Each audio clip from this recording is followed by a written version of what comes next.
সন্ধ্যায় ২৩তম রাষ্ট্রপতি হিসাবে শপথ নিচ্ছেন মির্জা ফখরুল ইসলাম আলমগীর। এতে আনন্দের জোয়ারে ভাসছে ঠাকুরগাঁও জেলাবাসী। এ নিয়ে জানাতে যুক্ত হচ্ছেন সহকর্মী শাকিল আহমেদ।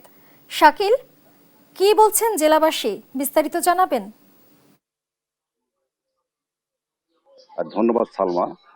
আপনার আপনার মাধ্যমে একটু জানাতে চাই যে উত্তরবঙ্গের ঠাকুরগাঁও জেলা থেকে মির্জা ফখরুল ইসলামের রাজনৈতিক যাত্রা শুরু হয়। আমরা যদি একটু বলি যে 1986 সালের দিকে তিনি শিক্ষকতা পেশা ছেড়ে দিয়ে ঠাকুরগাঁয়ের রাজনীতিতে আবির্ভাব ঘটে। পর্যায়ক্রমে তিনি এখানকার জেলা বিএনপির রাজনীতির সঙ্গে যুক্ত হন এবং এখানে ঠাকুরগাঁও পৌরসভার চেয়ারম্যান থেকে আজ তিনি বঙ্গভবনের কর্ণধার হয়েছেন। এবং মির্জা ফখরুল ইসলাম আলমগীর রাষ্ট্রপতি হওয়াতে আমরা লক্ষ্য করেছি যে ঠাকুরগাঁয়ের সর্বস্তরের মানুষদের মাঝে একটি আনন্দের জোয়ার বইছে এবং ঘরে ঘরে আনন্দের জোয়ার বইছে। সবারই আশা যে মির্জা ফখরুল ইসলাম আলমগীর রাষ্ট্রপতির পদে থেকে বাংলাদেশের উন্নয়নে আরো দৃঢ় ভাবে কাজ করবেন। আমরা যদি দুই একজনের সঙ্গে একটু কথা বলি যে মির্জা ফখরুল ইসলাম আলমগীর রাষ্ট্রপতি হয়েছে, এতে আপনার কেমন লাগছে? আসসালামু আলাইকুম। আলহামদুলিল্লাহ, আমরা অনেক আনন্দিত যে আমাদের এই ঠাকুরগাঁও জেলায় থেকে আমাদের স্যার জনাব মির্জা ফখরুল ইসলাম আলমগীর স্যার তিনি রাষ্ট্রপতি হয়েছেন। এটা আমাদের ঠাকুরগাঁও জেলার জন্য একটা গৌরবময় বিষয়। আর পুরো বাংলাদেশে আসলে তিনাকে অনেক পছন্দ করে।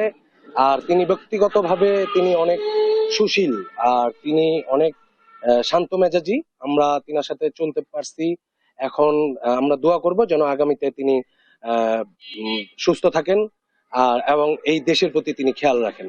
আর ইনশাল্লাহ তিনার জন্য সবাই দোয়া করবেন। আসসালামু আলাইকুম। ধন্যবাদ। আমরা আরেকজনের কাছে জানবো কেমন লাগছে মির্জা আলমগীর স্যার রাষ্ট্রপতি হয়েছে। আসসালামু আলাইকুম রহমতুল্লাহ। অবশ্যই আমাদের কাছে আনন্দের বিষয় যে আমাদের স্যার আজকে রাষ্ট্রপতি হয়েছে। আমরা অনেক আনন্দিত, আমরা ভাষায় প্রকাশ করতে পারবো না যে আসলে আমরা কতটুকু আনন্দিত। ঠিক আছে, আর অন্তরস্থল থেকে আমরা তাকে শ্রদ্ধা জানাই। ঠিক আছে, ধন্যবাদ।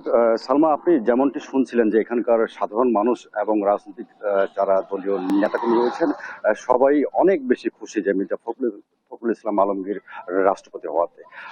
এবং এই এলাকার মানুষদের চাওয়া যে মির্জা ফখরুল ইসলাম আলমগীরের হাত ধরেই নতুন বাংলাদেশের যাত্রা শুরু হবে। এই ছিল ঠাকুরগাঁও থেকে সর্বশেষ সালমা।